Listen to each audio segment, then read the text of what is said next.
बिस्मिल्लाहिर्रहमानिर्रहीम। अस्सलाम वालेकुम। आप देख रहे हैं मुझे मेरे यूट्यूब चैनल पर और मैं मुज़म्मिल अवान हूँ। सेनेटर आज़म खान सवाती साहब को इस इल्ज़ाम में गिरफ्तार किया गया कि वो अफवाज पाकिस्तान के ख़िलाफ़ ट्वीट्स कर रहे थे, उनके ख़िलाफ़ नफ़रत फैला रहे थे, फ़ौज में बगावत और तकसीम पैदा करने की कोशिश कर रहे थे और उन्होंने ये सारा कुछ इमरान खान साहब के कहने पर किया। ये सब बराह रास्त जो वो कर रहे थे, ये बिल्कुल वही काम उन्होंने किया जो शहबाज गिल साहब ने किया और इसी तरह नफरत फैलाने की कोशिश की। जैसे शहबाज गिल साहब ने एआरवाई के ऊपर आकर जो बीपर्स चल रहे थे एआरवाई न्यूज़ के ऊपर, उस पे एआरवाई के ऊपर आकर जब ये बात की, एआरवाई न्यूज़ से बात करते हुए शहबाज गिल साहब ने कहा कि 4 से 5 लोगों को निकाल कर पूरी जो फौज है वो इमरान खान साहब के साथ खड़ी है। इसी तरह का एक मुतनाज़ ट्वीट किया आज़म खान सवाती साहब ने। आज़म खान सवाती साहब जो हैं ये बेसिकली किस जमात से ताल्लुक़ रखते थे इसके ऊपर बाद में आऊँगा। जरदारी दौर में इनके ऊपर कौन सा स्कैंडल बना इसके ऊपर भी बात करूँगा। अमरीकी डॉलर का इनको जो ताना दिया जाता है, जो इनको अमरीकी एजेंट करार दिया जाता है, इसके ऊपर भी बात करूँगा। लेकिन साथ साथ ये बताता चलूँ कि सेनेटर आज़म खान सवाती साहब जो हैं उन्होंने एक बहुत ही मुतनाज़ ट्वीट किया जो हमजा शहबाज और शहबाज शरीफ साहब को मनी लॉन्ड्रिंग केस में एक उनके हक में फैसला सुनाया गया और उनको बरी कर दिया गया। तो इसका इल्ज़ाम उन्होंने डायरेक्ट पाकिस्तान की मिलिट्री इस्टेब्लिशमेंट के ऊपर लगाया, ये कहते हुए कि जनरल कमर जावेद बाजवा और इसी तरह के जो 4-5 सीनियर रैंक के ऑफिसर्स हैं उन्होंने जी इनको एनआरओ दिया है, इनको कौम माफ़ नहीं करेगी। अपने ट्वीट के अंदर उन्होंने इस बात के खदशे का इजहार किया। इतने वो चौधरी बन के, इतने वो आप समझ लें कि डॉन बन के उन्होंने अपनी तरफ से बड़के मारी और अपनी तरफ से जो बड़क मारी, वो बड़क मारते मारते वो अपनी गिरफ्तारी करवा बैठे। FIA साइबर क्राइम ने उनको गिरफ्तार किया, उनके ऊपर मुकदमा दर्ज किया और उनके ऊपर इल्ज़ाम ये है कि वो अफवाज पाकिस्तान के खिलाफ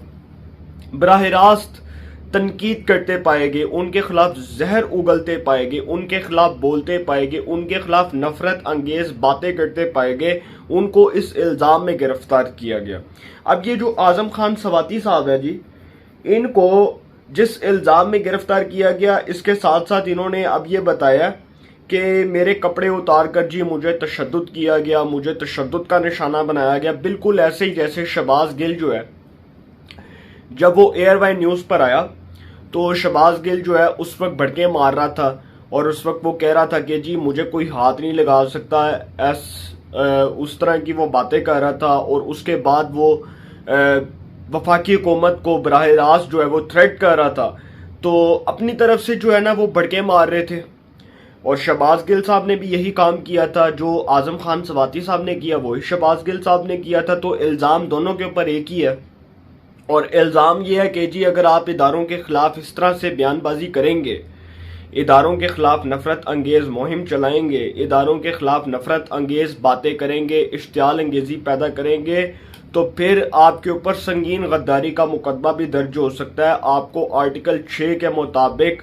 आपको सज़ा सुनाई जा सकती है, आपको उम्र कैद की सज़ा सुनाई जाती है। और ये इदारों के ख़िलाफ़ बोलने का जो एक ट्रेंड है इमरान खान साहब का, जो उन्होंने अब अपने लीडरान के अंदर, जो अपने पार्टी के जो कारकुनान हैं उनके अंदर डेवलप कर दिया, पार्टी के अरकान असेंबली के अंदर डेवलप कर दिया है, ये बहुत ख़तरनाक है। और मैं आपको पहले भी बता चुका हूँ कि इमरान खान साहब खुद तो डूबेंगे, इनको भी ले डूबेंगे। तो बेसिकली जो इल्ज़ाम है वो ये है कि जो अफवाज पाकिस्तान के ऊपर तनकीद की जा रही है, इस इल्ज़ाम के अंदर जी आज़म खान सवाती साहब को गिरफ्तार किया गया। अब आज़म खान सवाती साहब जो हैं उनके वकील कौन है? बाबर अवान साहब। अब बाबर अवान साहब जो है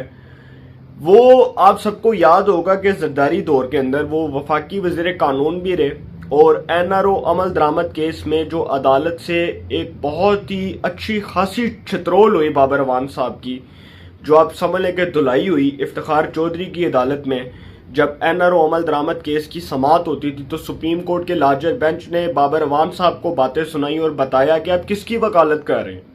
तो बाबर अवान साहब जो हैं जी, एक तो पहली बात कि वो मुतनाज़ शोहरत के हामिल हैं और दूसरी बात ये कि बाबर अवान साहब जैसे बंदे को वकील किया आज़म खान सवाती ने, जिसकी कोई मॉरल क्रेडिबिलिटी नहीं है, इसलिए क्योंकि बाबर अवान साहब जो हैं करप्शन के बेशुमार उनके ऊपर इल्ज़ामात हैं। नंदीपुर पावर स्कैंडल का उनके ऊपर इल्ज़ाम है اس کے بعد اگر آپ دیکھ لیں کہ نیب کے اندر جو اس وقت کرپشن کیسز چل رہے ہیں زرداری دور کے، اگر وہ فائلیں کھل جائیں تو بابر اعوان صاحب جو ہیں وہ کہیں نہیں چھپ سکتے، سیدھی بات ہے وہ جیل جائیں گے۔ اور بابر اعوان صاحب کے اوپر سب سے بڑا الزام یہ ہے کہ انہوں نے زرداری دور کے اندر بھی عدلیہ کو ماموں بنانے کی کوشش کی اور اپنے غیر آئینی اقدامات کو طول دینے کے لیے، بلکہ آپ سمجھ لیں کہ یہ اپنے غیر آئینی اقدامات کے ذریعے عدلیہ کو آگے لگانے کی کوشش کی اور عدلیہ کو بے وقوف بنانے کی کوشش کی۔ اور NRO عمل درآمد کیس میں جس طرح سے انہوں نے زرداری صاحب کا بیڑا غرق کیا تھا، سوا ستیہ ناش کیا تھا، اسی طرح اب وہ عمران خان صاحب کا بھی سوا ستیہ ناش کر رہے ہیں، اعظم خان سواتی صاحب کا بھی کر رہے ہیں، اور بابر اعوان صاحب جو ہیں وہ میں آپ کو پہلے ہی بتا چکا ہوں کہ وہ ایک متنازع شہرت کے حامل شخصیت ہیں، اور ان کے اوپر اعتبار کرنا بالکل ایسے ہی ہے کہ آپ کسی کے اوپر اندھا دھند اعتبار کر لیں اور بعد میں وہی بندہ آپ کو ڈچ کر دے، نقصان پہنچا دے۔ تو شاہ سے زیادہ شاہ کا وفادار نہ بنے، یہ بہتر ہے، بلکہ ایسے لوگوں کے اوپر اعتبار نہ کیا جائے جو لوگ اعتبار کے قابل نہیں ہیں۔ تو بابر اعوان صاحب جی ان کے وکیل ہیں، اور آپ کو پتہ ہے پاکستان کا بچہ بچہ جانتا ہے کہ بابر اعوان صاحب کی اپنی خود کی شہرت کیا ہے۔ اس بارے میں زیادہ بات نہیں کروں گا۔ اعظم خان سواتی صاحب جو ہے نا، یہ زرداری صاحب کے دور میں وفاقی وزیر بھی رہے، سائنس اینڈ ٹیکنالوجی کے وفاقی وزیر بھی رہے۔ اس کے بعد آپ سب کو شاید یاد ہوگا کہ زرداری صاحب کے دور میں ایک حج کرپشن سکینڈل آیا تھا، جس میں اس وقت حامد سعید کاظمی صاحب جو اس وقت کے وفاقی وزیر تھے مذہبی امور کے، ان کے اوپر الزام تھا کہ انہوں نے کرپشن کی ہے، اور ان کو اس الزام کی بنیاد کے اوپر گرفتار کیا گیا، اور اس میں جو مرکزی کردار تھے، اس وقت کے جو مرکزی کردار تھے وہ یہ موصوف تھے اعظم خان سواتی صاحب۔ اب الزام جس کے اوپر لگایا گیا وہ الزام تو غلط تھا، کیونکہ میں حامد سعید کاظمی صاحب کو بطور شخصیت کے بہت اچھے طریقے سے جانتا ہوں، وہ ایک شخصیت کے بہت اچھے انسان ہے، بہت نفیس انسان ہے، اور صاحبزادہ حامد سعید کاظمی صاحب کے جو مریدین ہیں ان میں سے میرے ایک دوست بھی ہیں جو بڑی اچھی طرح، جو بڑی عقیدت کے ساتھ، جو بڑے جذبے کے ساتھ ان کو مانتے ہیں، ان کے وہاں پر رحیم یار خان میں ان کے گھر بھی جاتے ہیں۔ تو میں حامد سعید کاظمی صاحب کو بہت قریب سے جانتا ہوں، جب وہ وفاقی وزیر تھے مذہبی امور کے زرداری صاحب کے گیلانی کے دور حکومت میں، اور وہ گیلانی صاحب کی کیبنٹ کا حصہ تھے۔ تو سید یوسف رضا گیلانی صاحب جو ہیں وہ بھی ان کی کیبنٹ میں بھی انہوں نے کام کیا، اور مخدوم جو حامد سعید کاظمی صاحب ہیں ان کے اوپر جو الزام تھا وہ بیسیکلی یہ تھا کہ جی حج کرپشن سکینڈل میں اربوں کی کرپشن ہوئی، جبکہ اس میں یہ جو مرکزی کردار تھے یہ تھے اعظم خان سواتی صاحب۔ اب یہ اعظم خان سواتی صاحب کے اوپر اس دور میں بھی الزام لگا، اور اس وقت یہ بیسیکلی جنرل سیکرٹری تھے JUI کے، اس وقت یہ فضل الرحمان صاحب کی جماعت کے JUI فیک کے جنرل سیکرٹری تھے۔ اس کے بعد یہ تحریک انصاف میں آئے، اور بڑے امیر ترین انسان ہے، خیبر پختونخوا مانسہرہ سے ان کا تعلق ہے، تو اس کے بعد عمران خان صاحب کے بڑے کلوز کنسیڈر کیے جاتے ہیں۔ تو اعظم خان سواتی صاحب جو ہیں ان کے اوپر امریکی ڈالرز کا بھی الزام ہے کہ یہ امریکہ سے ڈالرز بھی لیتے رہے، امریکہ کے ایجنٹ بھی رہے، یہ امریکہ نہیں جا سکتے، ان کے اوپر کچھ اس طرح کے کوئی غلط قسم کے الزامات بھی ہیں۔ تو اعظم خان سواتی صاحب جو ہے نا، یہ بیسیکلی ان کا سارا جو کریکٹر ہے نا وہ کرپشن کے ارد گرد گھومتا ہے۔ اگر آپ ان کو زرداری دور سے اٹھا کر دیکھ لیں ان کی سیاست کو، تو زرداری دور میں بھی ان کی پالیٹکس آپ کے سامنے ہے، اس کے بعد کی پالیٹکس آپ کے سامنے ہے۔ اب جب یہ عمران خان صاحب کے بڑے کلوز ہیں، اور عمران خان صاحب کی جو ابھی پچھلی حکومت ختم ہوئی ہے، جو ابھی نئی تازہ حکومت ختم ہوئی ہے، اس میں یہ وفاقی وزیر بھی بنے ریلویز کے، اس سے پہلے بھی یہ وفاقی وزیر تھے، ان کو کوئی اور قلمدان دیا گیا، پھر اس کے بعد ان کو وفاقی وزیر بنایا گیا ریلویز کا۔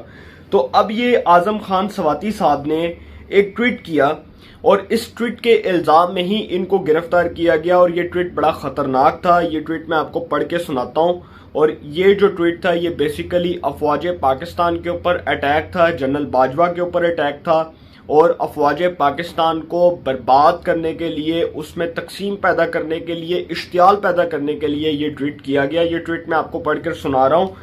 یہ اعظم خان سواتی صاحب کا جی ٹویٹ ہے: how long imported government and its criminals and their masters 5-6 in establishment are going to play with the future of our nation. Have you heard Etazaz? I wish Imran Khan allow me. I would come straight to Gate 4 in Rawalpindi to challenge those who have ruined this country. अब वो जो इल्ज़ाम है जी इनके ऊपर वो ये है कि इस ट्वीट में आप सुन सकते हैं कि वो किस तरह बराह रास्त पाकिस्तान की मिलिट्री इस्टेब्लिशमेंट को टारगेट कर रहे हैं। 4 से 5 लोगों के नाम मुखातिब करके कह रहे हैं कि जी ये 4 से 5 लोग हैं,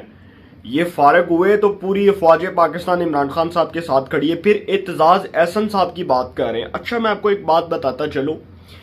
कि एतजाज एहसन साहब ने कुछ दिन पहले एक बड़ा मुतनाज़ ट्वीट दिया और मैं उनके ऊपर इसलिए कोई गलत कमेंट पास नहीं करना चाहता कि वो पाकिस्तान में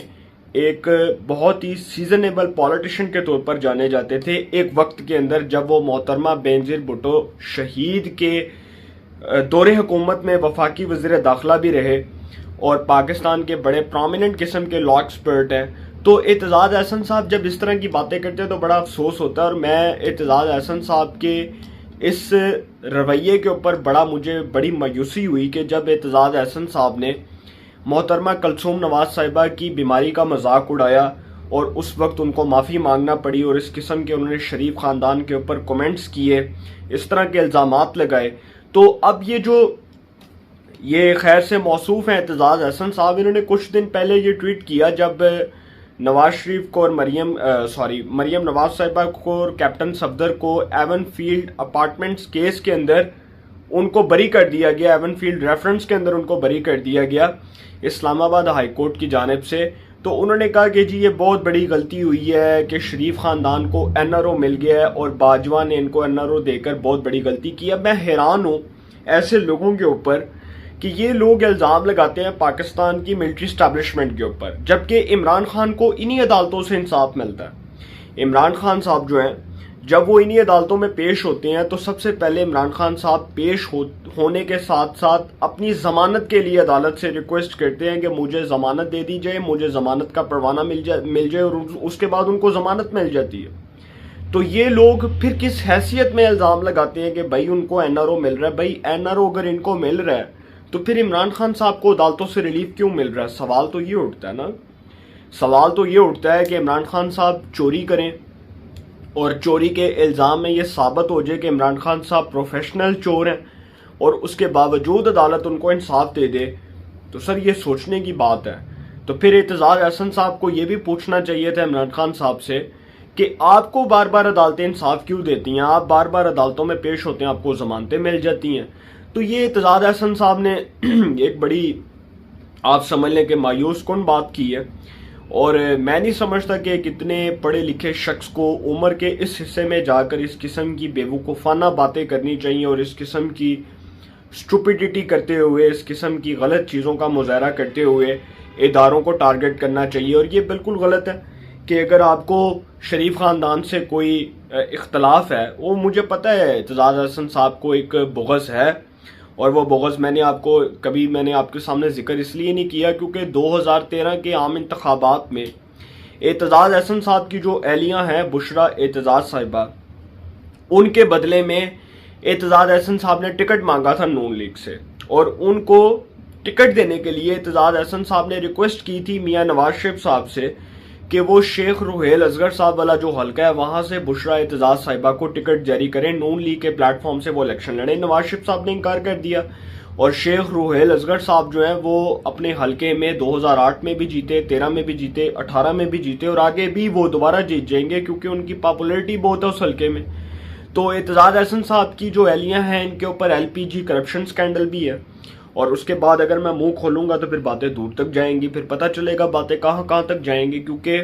मेरे पास तमाम सोर्सेज मौजूद हैं, तमाम शवाहिद मौजूद हैं, खबर के तमाम जितने भी ज़ाविये हैं वो मेरे पास मौजूद हैं और एक एक चीज़ मैं एनालिसिस के तौर पर, हकीकत के तौर पर आपको बता रहा हूँ कि मेरे पास क्या क्या शवाहिद मौजूद हैं। इस वक्त जो मैंने अपने पास डॉक्यूमेंट्स रखे हुए हैं, मैं पूरे एविडेंस के साथ आपसे बात कर रहा हूँ। तो एतजाज एहसन साहब की और आज़म खान सवाती साहब हों, शहबाज गिल हों, कोई भी फ़ौज पाकिस्तान पर तनकीद करेगा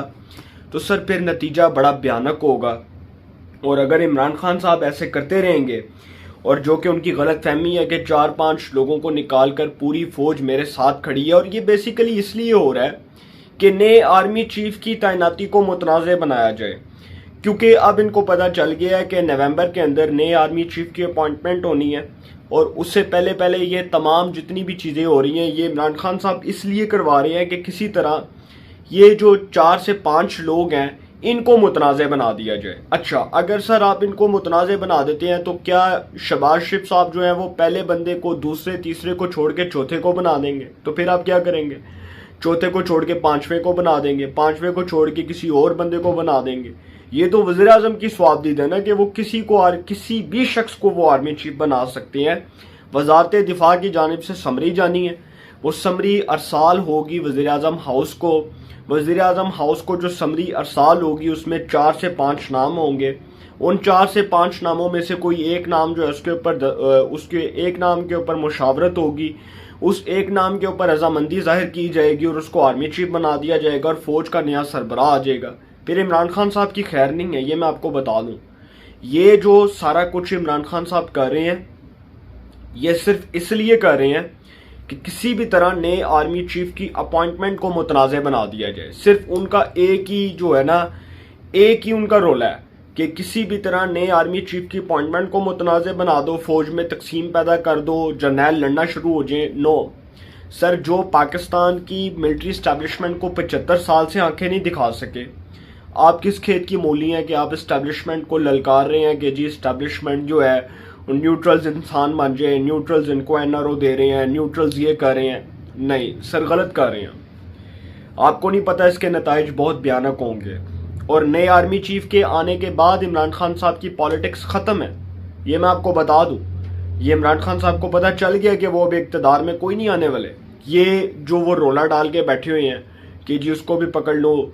اس کو بھی جو ہے وہ اس کو بھی پکڑ لو، پرویز علی کو کہہ رہے ہیں نا اس کو بھی پکڑ لو، اس کو بھی پکڑ لو، انتقام لے لو، میں سڑکوں پہ آ جاؤں گا، لانگ مارچ کروں گا۔ نو سر، اس پاکستان میں اگر کوئی ملٹری اسٹیبلشمنٹ کو آنکھیں دکھائے گا اس کی آنکھیں نکال دی جائیں گی۔ یہ بات آپ کو بھی پتہ ہے، یہ بات آپ کے قریبی رفقا کو بھی پتہ ہے، اور آپ اس لیے بہتر جانتے ہیں کیونکہ آپ نے خود کہا کہ جو اسٹیبلشمنٹ سے پنگا لیتا ہے